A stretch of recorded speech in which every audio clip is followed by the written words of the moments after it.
Hello, my friends. This is Bob here. I have another story for you. This story is called The Child of Cronus. In the year 2055, the Earth was a fractured mosaic of human ambition and cosmic dreams. The Child of Cronus, a being known only as Astra, stood at the hem of the Coronosphere, a colossal space station tethered to the Earth's orbit, positioned halfway to the moon.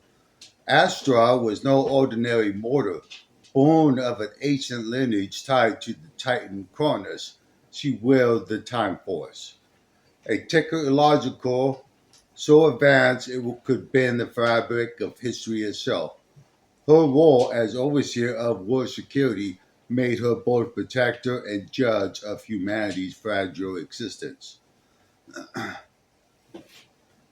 Coronasphere was a marvel, a gleaming centaur of crystal and steel that housed the brightest minds in the Time Force core, a pulsing orb that synchronized Earth's timeline with the cosmos.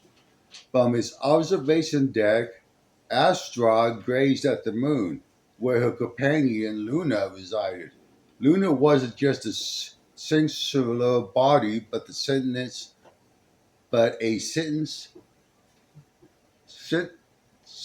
centile consciousness, a fragment of the universe wheel, bound to Astra by a path older than the stars.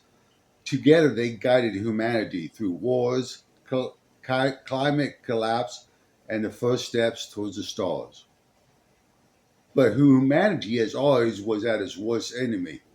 That's true. Enemy Humans always seem to be the worst enemies. The human experiments, as Astra called it, has spiraled into chaos. Greed, division, and reckless use of the time force have fractured societies. Some wielded stolen temporal attack to rewrite the past, creating paradox that threaten reality itself. Others hoarded resources, leaving billions in poverty, while the elite built private utopia on Mars. Astra and Luna had seen enough.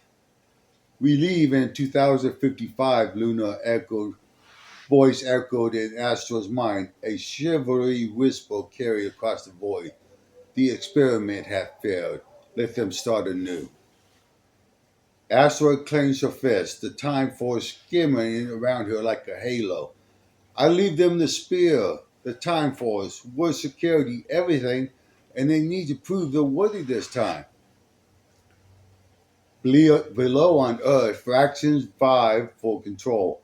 The Temporal Accord, a global council, begged Astra to stay, promising reforms. The Voidborn, a rogue group of time manipulators, plotted to seize the spear, but the Starfarers, dreamers who yearn for the cosmos, plead for her to guide them to the new worlds. But Astra's decision was final. She and Luna would depart for the stars, seeking a realm beyond humanity's flaws. If it was only that easy. As her date approached, Astoria prepared the spear for its new stewardess. She encoded the time force with a safeguard. Only those who valued unity over power could wield it. She entrusted the world's security to a young engineer named Carl, whose heart burned with hope to spice the world's darkness. We start the experiment, she told him, her voice heavy with millennium of wisdom. Build a world that doesn't need gods.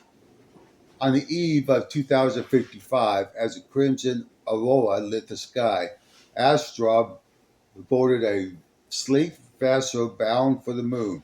Luna's presence enveloped her, a warm glow in the cold void.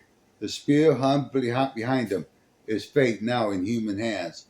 As he ascended, Astra looked back at Earth. As he ascended, Astra looked back at Earth, a blue moon teetering on the edge of ruin or redemption. Would they learn, Luna asked, her voice tingled with sorrow. Astra smiled faintly. They always do eventually. The vessel vanished in the lunar haze, leaving humanity to face a second chance. On Earth, Carl stood on the spear, the time force pulsing in his hands. The story of the chariot of Cronus was over. The story of humanity has just begun. Well, if you like that story, give me a thumbs up. Let me know what you think. Thank you.